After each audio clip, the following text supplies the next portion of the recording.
손흥정 감독의 아동학대 의혹 사건에 대해 자세히 알아보겠습니다. 이 사건은 예상치 못한 순간에 터져나와 큰 파장을 일으켰습니다.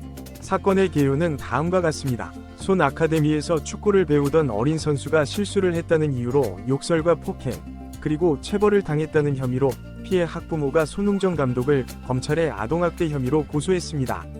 이 소식이 언론을 통해 보도되자 많은 축구 팬들은 큰 충격에 빠졌습니다.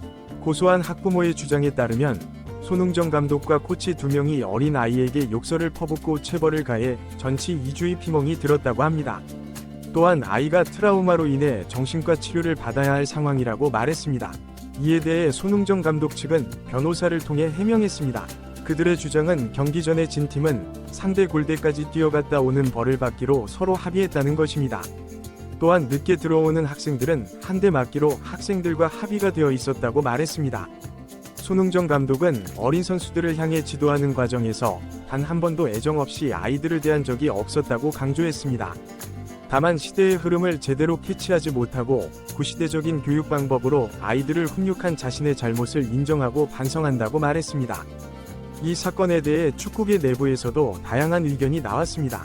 일부 축구 선수 출신들은 운동을 하다 보면 지치고 힘들어서 몸이 말을 안 들을 때가 많다며 그런 상황에서는 선수들을 독려하기 위해 강하게 말할 수밖에 없다고 주장했습니다. 그들은 이것이 선수들을 무시하거나 언어폭력을 가하는 것이 아니라 감독이 선수들의 경기력을 끌어올리기 위해 필요한 과정이라고 설명했습니다. 한편 이 사건은 합의금 문제로 인해 더욱 복잡해졌습니다. 일부 팬들은 고소 학부모가 손흥정 감독과의 합의금으로 5억 원을 요구했다는 사실이 폭로되면서 학부모에 대한 여론이 악화되었다고 주장합니다. 그러나 다른 일부 팬들은 이 문제의 본질은 아이가 학대를 당했느냐의 여부이지 합의금 액수가 아니라고 반박했습니다. 몇몇 시민단체들도 합의금으로 상대를 파렴치 안으로 모는 것은 2차 가해라고 지적했습니다. 그들은 아동학대를 했다는 것을 손흥정 감독도 인정했기 때문에 합의금을 주겠다고 한 것이며 금액의 많고 적음은 이 문제의 핵심이 아니라고 주장했습니다. 그러나 일부 팬들은 피해 정도에 대해 의문을 제기했습니다. 그들은 공개된 사진에서 피해 아동의 피멍이 주장만큼 심각해 보이지 않는다고 말했습니다. 또한 법조계에서는 법률적으로 문제가 될 만한 상해는 최소 전치 5주는 되어야 하며 전치 2주는 아무 병원에서나 쉽게 진단서를 받을 수 있는 수준이라고 설명했습니다. 이 사건은 손흥정이 손흥민의 아버지로 알려져 있다는 점 때문에 더욱 주목을 받았습니다. 일부 팬들은 피해 학부모가 이 점을 이용해 과도한 보상금을 원한다고 주장했습니다.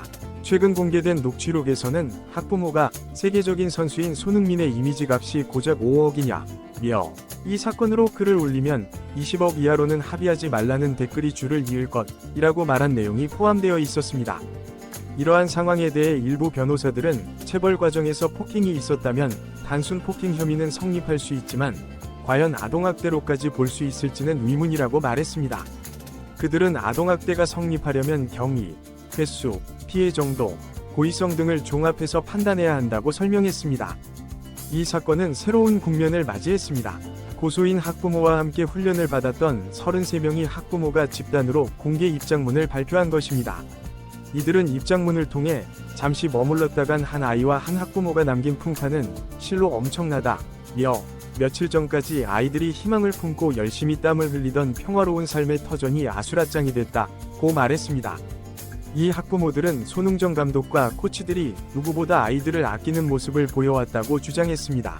그들은 이렇게 진심으로 아이들을 대하는 지도자를 만나본 적이 없다며 운동이 끝나면 아이들과 함께 서로 부둥켜 안고 뒹구는 코치들의 모습을 어떻게 받아들여야 학대라고 할 수 있는지 정말 그 학부모가 이해가 되지 않고 원망스럽다고 말했습니다. 또한 이들은 수년간 아카데미에서 지냈지만 지금껏 단 한 번도 체벌은 없었다고 강조했습니다.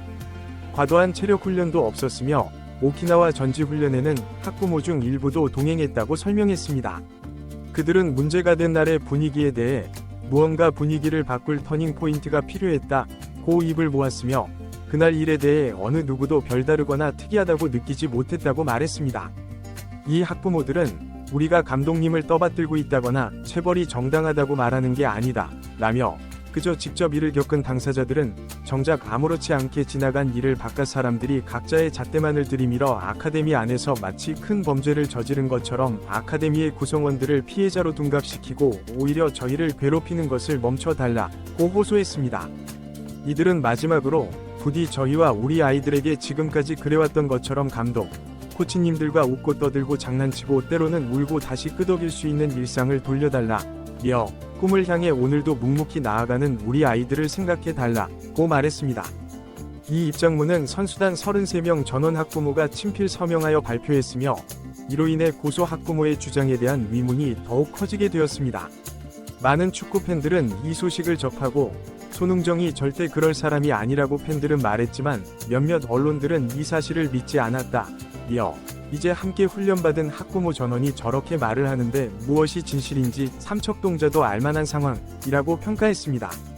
이 사건은 아직 결론이 나지 않은 상태이며 앞으로 더 많은 조사와 논의가 필요할 것으로 보입니다. 아동학대는 매우 심각한 문제이며 철저히 조사되어야 하지만 동시에 무고한 사람이 피해를 입는 일도 없어야 할 것입니다. 이 사건을 통해 우리 사회가 아동교육과 스포츠 지도 방식에 대해 더 깊이 생각해 볼 수 있는 계기가 되기를 바랍니다. 아동학대 의혹과 관련된 이러한 복잡한 상황은 우리 사회에 여러 가지 질문을 던집니다.